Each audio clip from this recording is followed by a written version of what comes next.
Hello. Welcome back to our next chapter, which is called Generative Democracy. Now, in this chapter, we're going to look at innovations that have got meaningful uses for generative AI, notably with a view to making discussion online more inclusive, a little bit less toxic. Now, I suppose the question is, how do we find a sweet spot between what we want to hear about and what might challenge some of our pre-existing opinions and beliefs? Does that roughly sum it up, Marcus? I think it does, because millions of people are on social media for hours every day, and all these media have algorithms that decide what they think we should be looking at, what they think we should be reading, and their idea is just to get a reaction out of us. They're not there to make us happy. They're there to engage with us, to make us keep coming back for more. And the tech giants that are behind the dominant social media, from TikTok to Meta, don't really like sharing how their algorithm works. They don't really like sharing how people use them. But it's safe to say that many of us are disappointed about the turn that social media has taken, between undermining democracy, filling us up with useless ads. It's a long way from the dream of like a global town hall where everybody could take part in a positive discussion. But I think today we're going to learn a little more about how generative AI, instead of polarizing us, could make that whole experience a bit more constructive again. Okay, thanks, Marcus. We'll be meeting the innovator in question in just a moment. But before we do that, let's take a look at this quick video, which tells us a bit more about this innovation.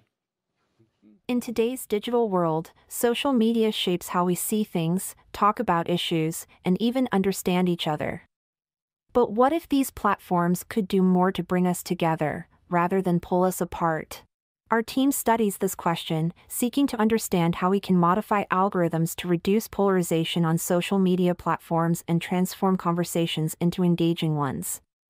Using generative AI and advanced modeling, we simulated social media environments, creating a digital laboratory where simulated users, each with their own views and backgrounds, interact just like they do in the real world. We tested 3 different algorithms these platforms could organize timelines. In the first one, you see the most popular posts only from your friends. Another one introduces you to a wider circle, showing the most popular posts from all the users in the platform. In the third one, you see the posts from users with whom you would normally politically disagree. But you will see those posts only if they are popular among your friends. We call the last algorithm the bridging algorithm. The results were surprising. While being in an echo chamber of your friends kept conversations comfortable, they also kept them small. Exposure to diverse views from all the users increased interactions but also tensions. But our bridging algorithm? It did something remarkable. It fostered conversations that crossed divides without escalating conflicts, encouraging a more understanding and interconnected online community. Our findings offer a ray of hope for the future direction of social media. Imagine platforms that not only connect us but also help us understand each other better, making our digital spaces healthier and more inclusive. Our next steps involve refining these algorithms and partnering with real-world platforms to bring these innovations to life, making every online conversation a step towards bridging the divides. Okay, so researchers at the University of Amsterdam have been trying to find the best model for social media news feeds to bridge these various divides. Well, we're joined on the stage now by Dr. Diliara Valeeva, who's an assistant professor in political science who focuses on studying social media and social networks.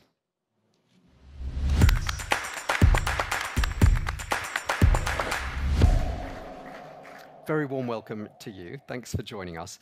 Could I just start by asking you to tell us, first of all, what your innovation is all about? Our innovation is about the bridging algorithm, as we call it. This is an algorithm that allows you to hear different opinions from opposing political groups. So in this research, we tested different types of algorithms with an idea to understand how they define and determine the tone of online conversations. And the one that you've seen in the video, it actually works the best because it allows users to engage in fruitful conversations, hear across political divides, and be part of civilized and polite conversations online. So this is the basis of, this is the core of our innovation, and okay, I'm happy to talk more about it. Yeah, well, I think we need it. We need a lot more of that in our news feeds, all of us here. Tell us a bit more about how it works. What we did in this research project, we used generative AI and some simulations to simulate different social media platforms. And then we tested how different types of algorithms would influence the tone of conversations. And it works in the following way. You, as a user, you would see posts from opposing political groups, someone with whom you usually would not disagree, but your friends would be engaging in these types of posts. That's why you would also be interested in them and engage in nicer conversations. That's how it works. Okay, I think a lot of people will be wondering this. Why does it matter what we see on our social media news feed? Why is that important? It matters a lot what we see online because it shapes our views and beliefs. So let's not forget that social media is one of the key sources of information for millions of people across the globe. But the problem is when we start talking about the content that we usually see on social media. And this content is hugely defined by the algorithms, right?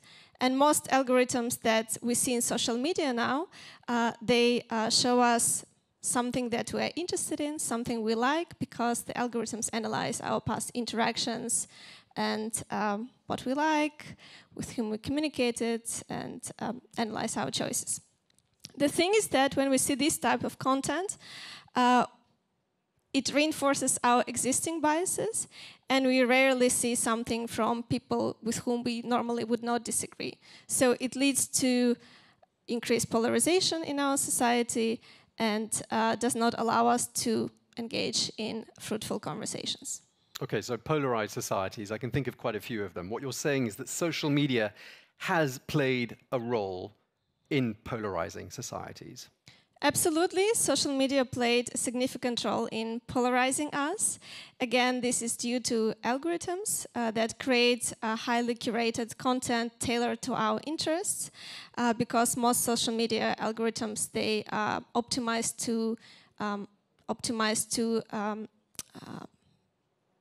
to increase user engagement, right? And often these algorithms, they show us content that is emotional, that is polarizing maybe, add to this anonymity that we exist online that allows users to engage in aggressive behavior, to write toxic comments, right? We all know these people, or bots or users. And what you have as a result, you have a highly polarized social media, highly polarized society, in which it is not possible anymore to have a conversation with someone who is very different than you. Yeah, Dr. Valeeva, everything you're saying sounds extremely familiar to me. I'm sure it sounds familiar to lots of other people here. What do the social media giants make of all of this? And could this perhaps help them? We think that if social media giants would like to contribute to less polarizing society, it is time to rethink their business models. Because now they are based on user engagement, which leads to short-term satisfaction and fast profit. But actually, if we would like to think about more sustainable social media platforms, about the future of social media platforms, if we're interested in a long-term impact on our societies and long-term user well-being and satisfaction, then it's time to rethink how we structure our algorithms and what kind of information we show to our users. That's, I think, what social media giants can take from our research. Okay, and just lastly, what are your plans to scale up the business? We see a few opportunities and a few steps to take further. The first one would be to, we are conducting now a type of a Turing test with an idea to understand if our simulated platforms are indistinguishable from the real ones. After that, of course, we would like to test different types of algorithms and explore more. We only work with one here, and it shows some potential. And finally, we would like to create something like a platform that would allow us as researchers, but also users and people who use social media to analyze how different algorithms influence what we see, what we think, and how we behave in our society. Okay, thanks for that, Diliara. Stay there because our Mars crew member, Mathurin, is here with us on the stage. You've got a question, haven't you? Yeah, you talked about the future of your work, and can you give us an example of another algorithm that you think is promising for the future of social media? Your question is, you say another reason that, can you reformulate it, please? Another type of algorithm that you want to test with your protocol. Yes. Okay, I think I understand it now. Thank you. In this project, we were interested in algorithms that would bring different groups together to engage in interesting and fruitful and polite conversations. And in future, we are planning to look further into that. So to use more advancements in generative AI and simulations to understand what kind of algorithms, what kind of features in them we can play around to make sure that our conversations online are less polarized. Yeah, I would like to see more of that. Thank you very much indeed. We've got a trophy for you. Let's bring that up on the stage, a trophy for AI newsfeed modeling. And remember, you can vote for this innovation and all the other innovations we're showing today. The QR code is there. That's for when we ask you to do a bit of voting in a short while. Stay with us. I've got a question for Marcus, actually. Marcus, we talked a bit about generative AI last year, didn't we?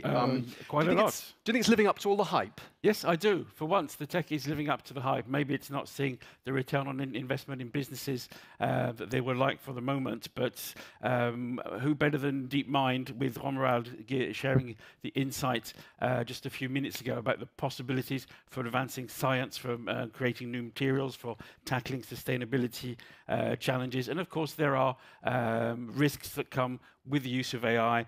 We've been talking about generative AI since DALI won an award here 3 years ago. Last year, we were talking about bias with the Stable Diffusion Bias Monitor, which is one of our award winners. And there remains a threat, of course, for using AI to make society even more divided, even more polarized, which could be a threat to democracy itself, which brings us on to the theme of our next sequence. Certainly does.